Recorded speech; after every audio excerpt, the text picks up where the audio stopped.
Our top focus on WION right now, the war in Syria has reached a crucial juncture. In the latest, Syrian President Bashar Al-Assad's flight has reportedly disappeared after news agency Reuters claimed that the president fled the country to an undisclosed location. According to the flight radar, the cargo plane reportedly carrying Assad disappeared near the city of Homs, though there is no official confirmation of Assad leaving the country and the disappearance of his plane. Furthermore, the Syrian Army Command has said that Assad's regime has come to an end. Earlier, Assad's family members, including his wife, children and his two brother-in-laws, fled the country. And this is as per a Wall Street Journal report. Assad's family have now taken refuge in Russia.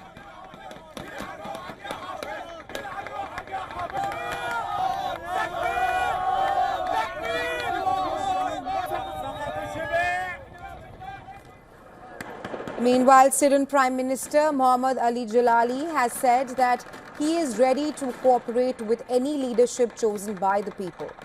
He also added that he is ready to hand over the government to the opposition. قيادة يختارها الشعب السوري ونحن مستعدون للتعاون معها بحيث نقدم لهم كل التسهيلات الممكنة وبحيث يتم نقل الملفات الحكومية المختلفة بشكل سلس. Meanwhile, the rebels claim that they have entered the capital city of Damascus. Several rounds of gunfire was also heard in the Al-Midan square. Celebrating the capture of the capital city, further, the rebel forces have announced start of a new era in Syria after 50 years of Ba'ath rule, further asking Syrians abroad to return to free Syria. In addition to this, the rebel group's leader has further come out and he has rather made claims that its forces have released over 3,500 prisoners from Homs.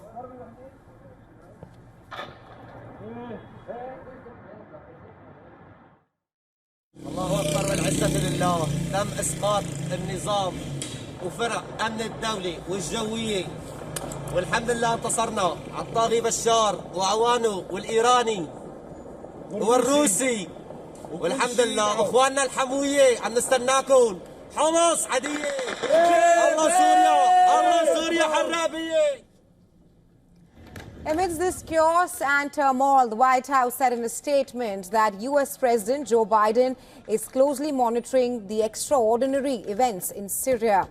Meanwhile, U.S. President-elect Donald Trump has said that U.S. should not get involved in the Syria war. Further, Trump took to his Truth Social platform saying that the Syrian President Bashar Al-Assad is gone. He also added that the Russian President Vladimir Putin is no longer interested in protecting him. Trump said that Russia lost all interest owing to a bad economy and also because of what's happening in Ukraine and Israel. While Russian Foreign Minister Sergei Lavrov said that Syria must not be allowed to fall into the hands of terrorists. Turkish President Recep Tayyip Erdogan said that the incursions by rebels has spelled a new reality in Syria, speaking at a city located just 30 kilometers away from the Syrian border. The Turkish president said that the latest attacks have broken the straw in the camel's back.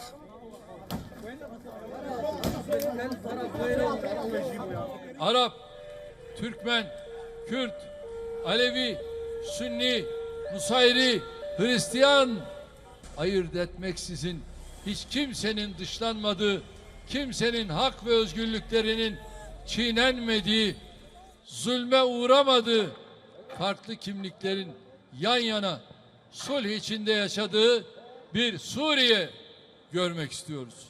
İnşallah çok yakın gelecekte böyle bir Suriye'yi göreceğimizi ümit ve temenni ediyoruz. Meanwhile, United Nations Syrian envoy has called for urgent talks in Geneva for an orderly political transition in the country. He has also pressed for de-escalation while also calling the implementation of UN Security Council resolution.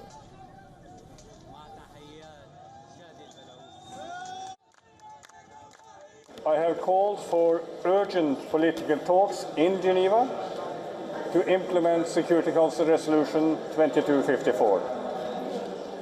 I'm pleased to say that the ministers and all I'm talking to are backing this call. And my hope is that they will be able to announce a date for this very soon. For more on this, we are now being joined by Josh Hastings, joining us live from Jerusalem in Israel. He is an Israeli journalist and West Asia correspondent for the Jewish News Syndicate. Welcome to WION, sir. Thanks so much for having me. First up, Syrian rebels have declared Damascus free. The fall of the Assad regime in Syria is now being viewed as the collapse of Iran's artifice. My question to you, how is all that is happening in Syria being viewed in Israel? What is Israel's position in the Syrian conflict so far? So the saying goes, the enemy of my enemy is my friend. And I don't think that's the case here in this reality, in this new situation. Of course, Assad, backed by Iran, backed by Russia for so many years, being a bastion of terrorism in the Middle East. But that being said, you now have uncertainty in terms of these Sunni rebels who have taken over right now, some of them backed by Turkey, of course. What will they do when it comes to Israel? Israel right now is bolstering its positions on the Golan Heights, which borders Syria. Reports this morning indicating that actually some Israeli tanks are going into a buffer zone between Israel and Syria via the Golan, which is the first time in 40 years. So it remains to be seen. All other reports indicate that Israel actually attacked a suspected Syrian chemical weapons facility over the last several days, because it could be extremely tumultuous if the rebels, in fact, get those weapons, if the rebels decide that they're going to turn their aggression on the state of Israel. It's something we have to pay attention to.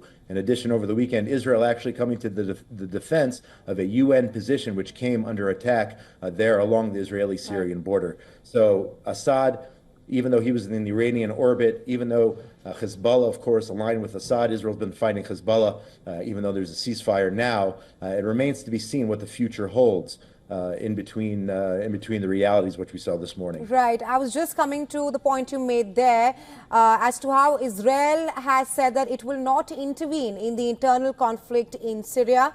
And the IDF has, like you mentioned, it has strengthened its troop presence along the Syrian border with Golan Heights. It has also warned not to turn in our direction.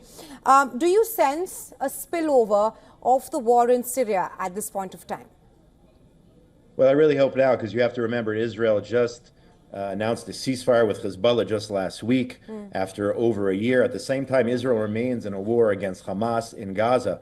So all of that is going on. Israel's fighting a war on 7 different fronts. It would be difficult to add an 8th front, the Syrian front, if in fact the rebels decided to turn their weapons on us. Right now, as you mentioned, Israel's decided that we are not going to back any horses in this race. We are not going to get involved in internal Syrian politics and internal Syrian matters. President Trump said the same thing as well. The United States would not be involved. We have enough on our plate right now. This was actually a very surprising that this happened so fast, that the rebels, I thought this would take maybe weeks or whatnot, and just a few days, if not a week, the rebels were able to take down the Assad regime there in Syria. Mr. Hastings, do you think that Israel views Hayat Tahrir al-Sham, the HTS group, which U.S. has designated as a terror organization, as perhaps dangerous to its interests in the region? Yeah, absolutely. I mean, you're talking about a group that at one point was recognized as the Al-Qaeda over there in Syria. You have elements of the ISIS state, the Islamic State there in Syria as well. So again, we are being very cautious. Israel's Security Cabinet meeting last night and again today to discuss the ramifications of the rebel takeover. We hope that things remain quiet. Assad, of course, was not a friend of the state of Israel, siding with Hezbollah backed by Iran, but that was an enemy that we knew. Now we have essentially an enemy that we don't know. And if any of these groups get their hands on chemical or biological weapons or whatnot and turn their attention towards Israel, Israel is going to have to deal with this issue. We have so many things on our plate now. Primarily, we have to prevent Iran from going nuclear. That is the main focus. That's an existential threat to the state of Israel. But at the same time, we cannot have any attacks from the Syrian border via the Golan Heights into Israel.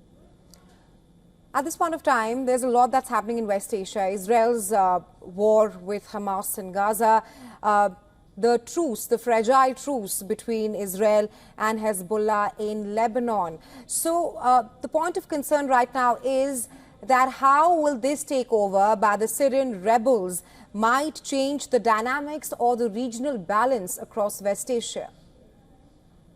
No, absolutely. It absolutely could. On one hand, the positive is that Iran has been very, very weakened as a result of Israel's strikes on Iran and, of course, their proxies, Hezbollah and Hamas down in Gaza. You know, these might be different sides here. You're talking about Shia, you're talking about Sunni, all these different parties. But at the end of the day, Iran is the head of the octopus, and that still remains our greatest threat. But as you said, we do have to pay attention to this new reality. We do have to take into consideration the fact that some of these Sunni-led groups in Syria perhaps will turn their attention towards us. We know that they're enemies of Iran, but they are not a friend of the state of Israel. You can make the argument that certain Kurdish groups who are Western-backed, backed by the United States, definitely have common interests with the state of Israel. But if you're talking about the HDS, if you're talking about the rebels there supported by the Turkish regime, they certainly don't have the interests of the state of Israel or the Western world on their minds. So we have to pay attention very, very carefully to the spiraling situation there in Syria.